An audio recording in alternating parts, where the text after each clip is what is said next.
But once I got there, I noticed that the second floor of the dorms didn't have any cameras or monitors. I mean, so what was that like? I mean, that part of the school, you know, without cameras or monitoring it. Sorry, for some reason, just immediately went to the fact that Makoto is like a teenage boy, constantly under surveillance.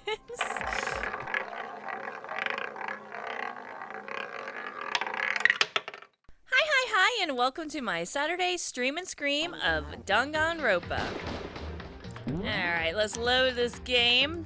When we last left off, we had fallen down the trash chute. Yes, when we last left off, we smelt like shit.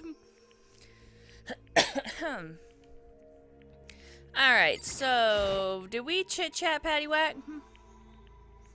You said you had a reason for doing all that investigating on your own, so how'd that turn out? Were you able to remember anything? I think there's a lot I still don't remember. But at the very least, I was finally able to recall my purpose and my ability. You mentioned your ability. My ability. What everyone should have known me for. The ultimate detective! I actually called that! Like, way earlier in the series. Woot! The ultimate detective, and the reason I came to Hope's Peak Academy, was someone I had to find here in the school. You had to find someone? Who? Well, it was the headmaster of Hope's Peak Academy. The headmaster? Why did you want to find the headmaster? Because he's my father. Alright, didn't see that one coming. You got me, game. Kyoko, I am your father.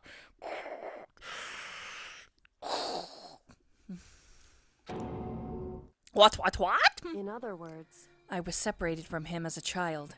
As it turns out, he became the headmaster of Hope's Peak. Yes, Thomas Wayne is the headmaster of Hope's Peak. Little did we know.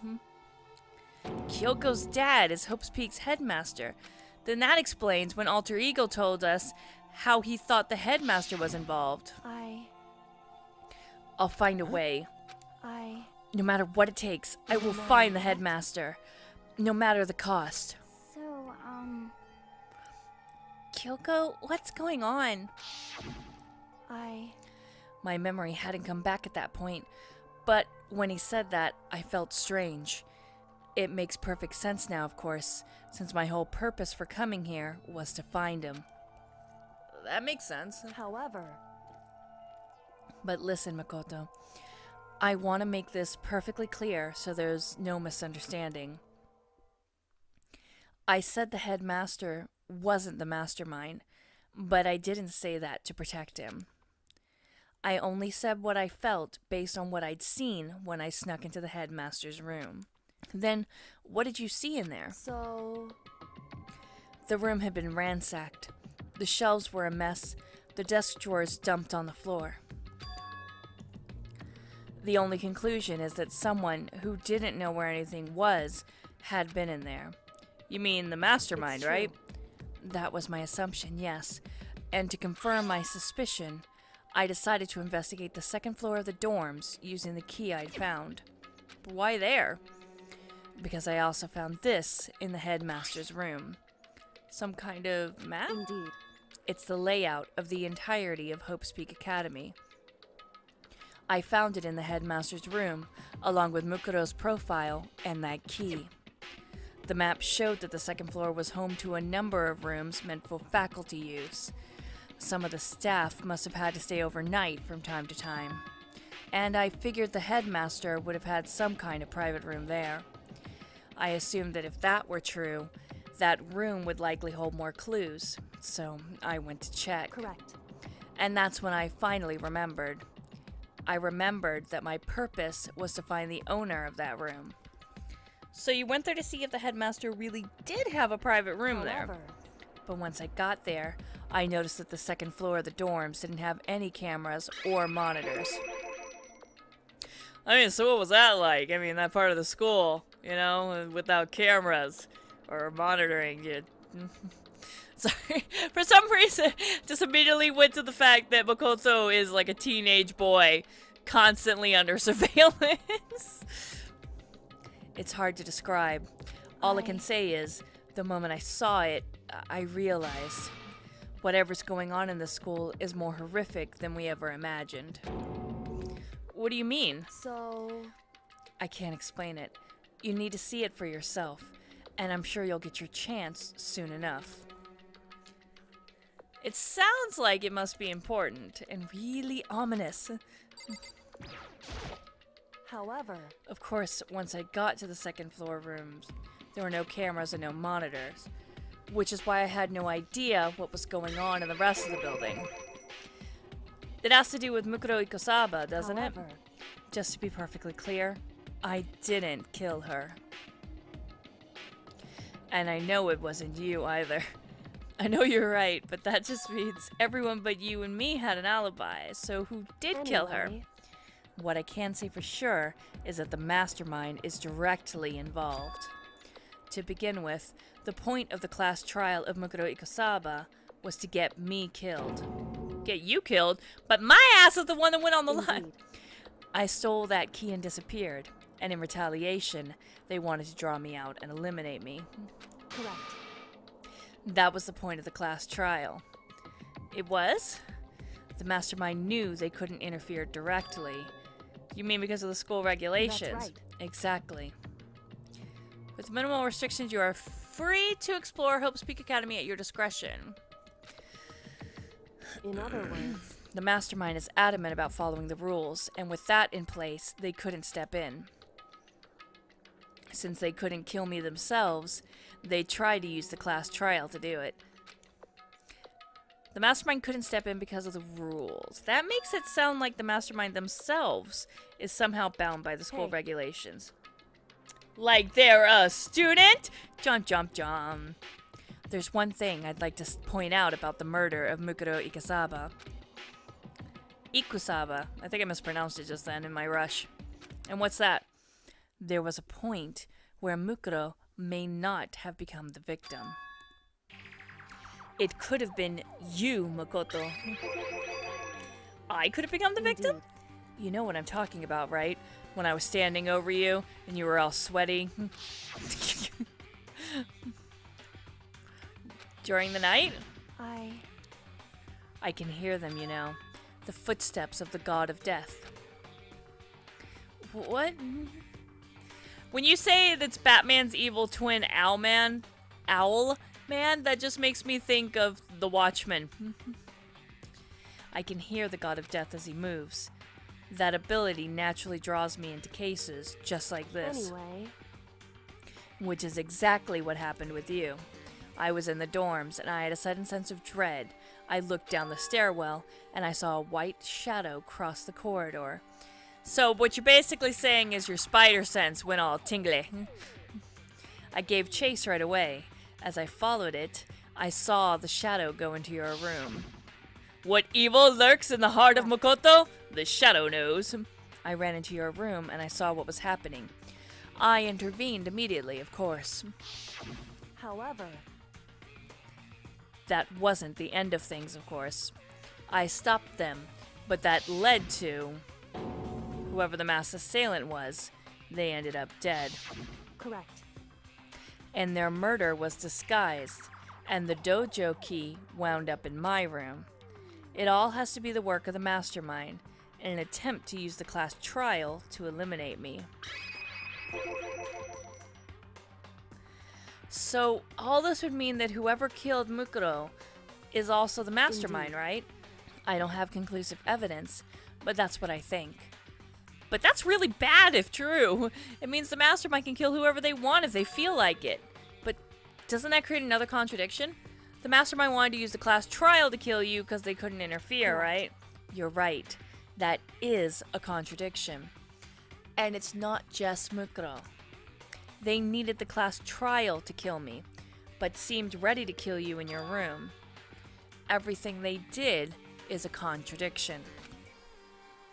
So what does it all mean? In other words, It means that the mastermind is the one who's been cornered. And that's why we're having to do all this fucking exposition. Makoto. Just a little more. A little more. And I should be able to figure out the mastermind's identity. The identity of the other ultimate despair. The other ultimate despair? There's no doubt that Makoto was the ultimate despair and that she's dead. But I don't think the ultimate despair is just one person. Indeed. If you think about it, the ultimate despair seems to implicate whoever caused the event. You're talking about what happened a year ago. The biggest, most awful, most tragic event in human history. The tragedy. Whoever's responsible for that, they're the ultimate despair. I know this isn't an action game, Lord, but it's kind of like, think about a movie, okay? Isn't it so much better to see than be told? That despicable group whose only purpose and motivation comes from despair. Isn't it better to discover than to be fed? Then there, make no mistake, they're the root of all the evil that has forced us to go through this. You can portray story without having to read it out to me. Without having to have great big swaths of dialogue. I mean, this is a bad example because, you know, the Mad Max series are action movies. But think about Fury Road, right? The last one that came out. The sheer amount of dialogue in that movie is so nominal, yet it had a very well-woven narrative. And they did most of it by showing us, having us experience it through the characters' eyes, having us make connections and discover motivations through just observation. That is the ultimate despair. That is our real enemy. Chapter 5, 100 Mile Dash, Pain of a Junk Food Junkie. The end. To be continued. What the Dream Island rocket. Alright guys, I got a pocket rocket. That's great. The ultimate despair. A group of people who caused the tragedy 1 year ago. Those same people put together this killing game and began broadcasting it all around the world. Yes, I do have a lot of coins, but it's not like I can go and shop. I'm like in a pit and full of trash. The most desperately awful group of people ever. That is the mastermind's true identity. Our enemy has finally been revealed. I mean, I am at least 90% positive that the main bad guy is gonna be Junko.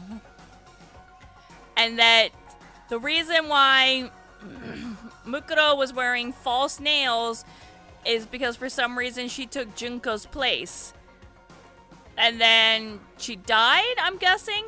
The only thing that's stopping me from being 100% on that is nowhere in the Monokuma file did it mention that they had been pierced multiple times by spears. So I'm hesitant in that sense. So it could be... No, that doesn't make sense. Yeah, the nails were the thing that was super fucking weird, right? And the fact that they felt like they had to hide the identity even in their death, and then they rigged up a bomb to disguise the body, it all screams, you know, that something fishy's going on with that. And I'm pretty sure it's Junko. The only thing is, first of all, Ikusaba is a completely different last name from Junko's. I was actually just looking during the intro playthrough.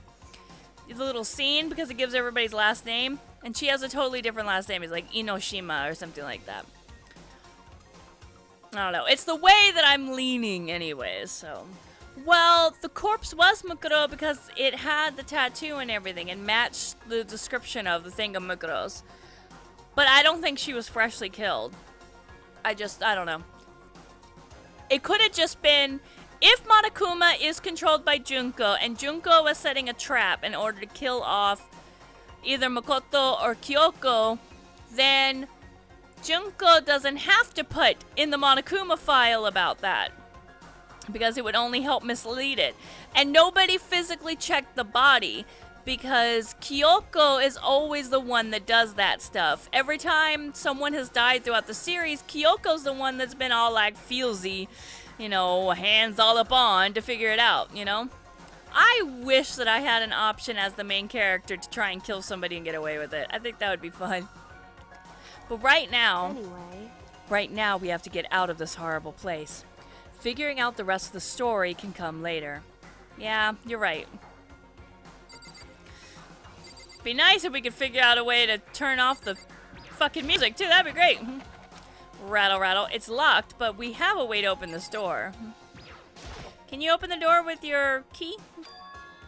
Do you still have that one thing, the secret tool, that you got from the headmaster's room? Of course I do.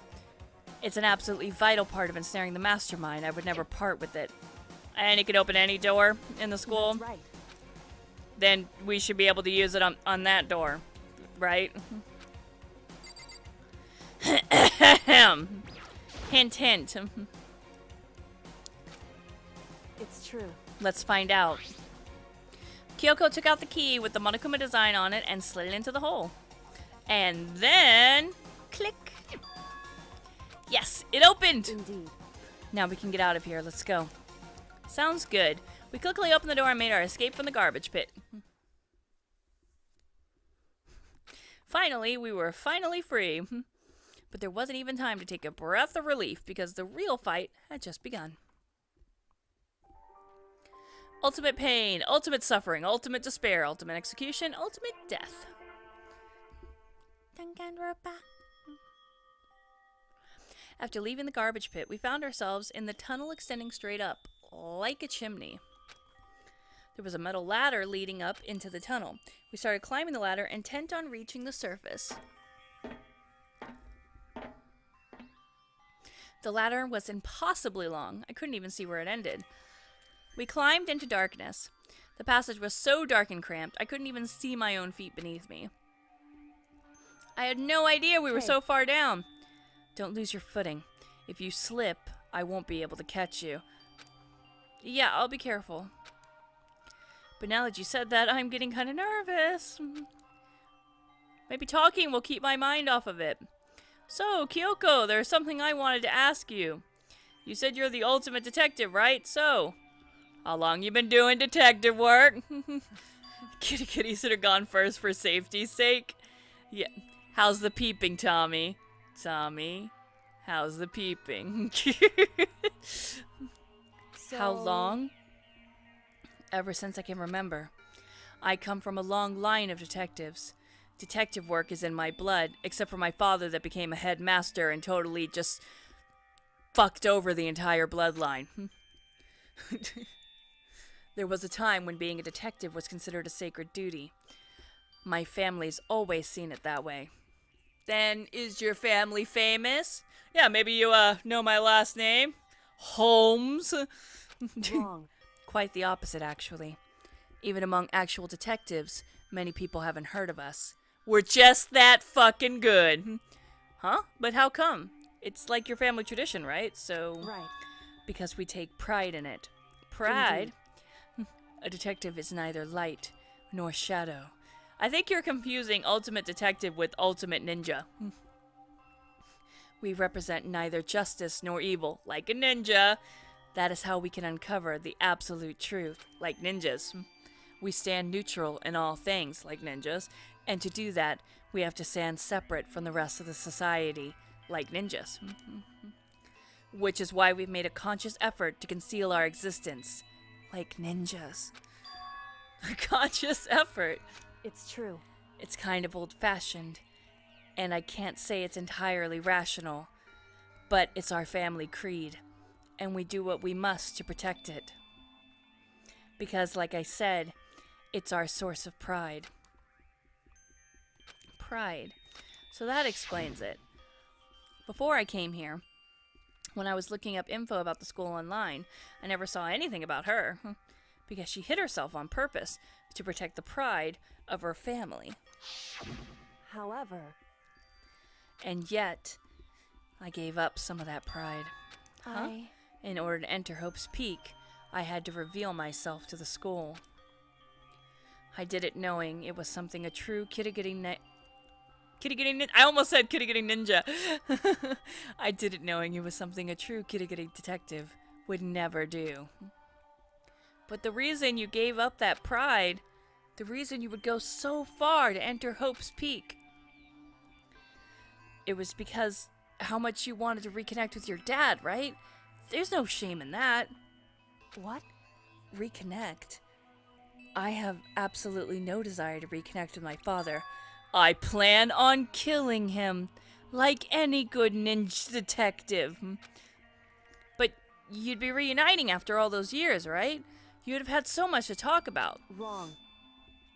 There's nothing I want to talk to my father about. However, There is something I want to say to him, though. What? No matter what it takes, I have to find him and tell him face to face. So, I want to sever all ties with him. I'm sorry, so let me get this right. The father, who you have currently no contact with, who you've had to track down in order to find out that he was the headmaster of Hope's Peak Academy, and then expose yourself as a detective in order to get into that academy, right? In order to talk to him, to tell him that you don't want to have any more contact with him. Did I get that? Am I right right on point? Just somebody let me know if I'm wrong on that. The last time I saw him, I was still very young. So I don't remember myself, but apparently he was extremely intelligent. He was in line to become the next head of the Kirigiri family. He was talented, and he had a promising future. however, But he had no interest in detective work. So he cut himself off from the family. You can't fire me! Dad, I quit! I tracked you down in order to tell you that. Not long after that, my mother died, and he simply ran away. He went to my grandfather, and they had a huge argument. And young as I was, he left me behind because, fuck it, you can't have a small child hanging around your neck like a dead goose. I'm sure there was a reason for that, like you were a brat, or, he didn't want to have to raise you through that point where you get your period and stuff. I'm sure your dad wanted to take you with him. He just didn't have custody. right. If that's true, then I need to thank him. Thank him for leaving me. Because unlike him, I take pride in the work I do. I take pride in my family name. So every last part of me is happy he didn't take me with him so I could become the ninja I am today. If I'd had gone with him, I never would have had the chance to become a ninja. I was above Kyoko on the ladder, so I wasn't able to see up her dress, her expression. So I couldn't tell. I couldn't see how she looked when she said that, despite the fact that I probably could have easily looked down since her head was the closest thing to me. And what she might have been feeling. All I could tell was that compared to her usual self, she was more talkative. I saw this as a plus, and like we were growing closer. And more emotional, which, those females, them females, so emotional. I don't blame him, He had his own life to live. That's what anyone in my position might say, right? But it's not true. However, There's one thing that I can never forgive. Really? so, The way everyone else looked at me. I was never sad about being left behind. Like I said, I think it was a good thing. However, But when the rest of my family looked at me, they saw something different. They only saw me as the little girl that was abandoned by her father. That's how they see me even to this day. His shadow has been following me my entire life, and I'm sick of it. I need him out of my life. I need to step out of his shadow. And the best way I figured out how I could do that was to find the man who was no longer a part of my life, forcibly put him back into my life, and to tell him to stay out of my life. correct. That's why I have to find him and tell him we're no longer family, despite all of the not familying we've been doing up to this point. In order to settle the past, in order to remove him from my life forever. Yeah, they are the fucking daddy issues. Holy balls. I have no doubt he forgot about me years ago. But your family, you just cut him out like that. Makoto, you're really not reading the tea leaves here very well. Wrong. Our only connection is through blood. Nothing more. Are we connected by heart and soul? Hey. No. Is blood really enough to call someone family? It is if you need a fucking transfusion or like an organ. Only connected by blood, not by heart or soul. I was so shocked to hear her say something like that. I didn't know how to respond. So instead, I said nothing like most men. When the going gets tough, the tough stop talking. I just kept climbing the ladder in complete and awkward silence after she, poured her heart out to me. And after I don't know how long, could have been 2 minutes, could have been 20 minutes. It was really awkward. We finally reached the top. Thank you so much for watching. I hope you guys enjoyed it. Give me that thumbs up if you did. Subscribe if you want more content. And thanks you guys for watching the stream. I really appreciate it. Alright. Bye. Just don't scream or anything, okay? You're saying it's something that'll make me want to scream? Okay, I'm just gonna open it. She said, don't fucking scream, you little bitch.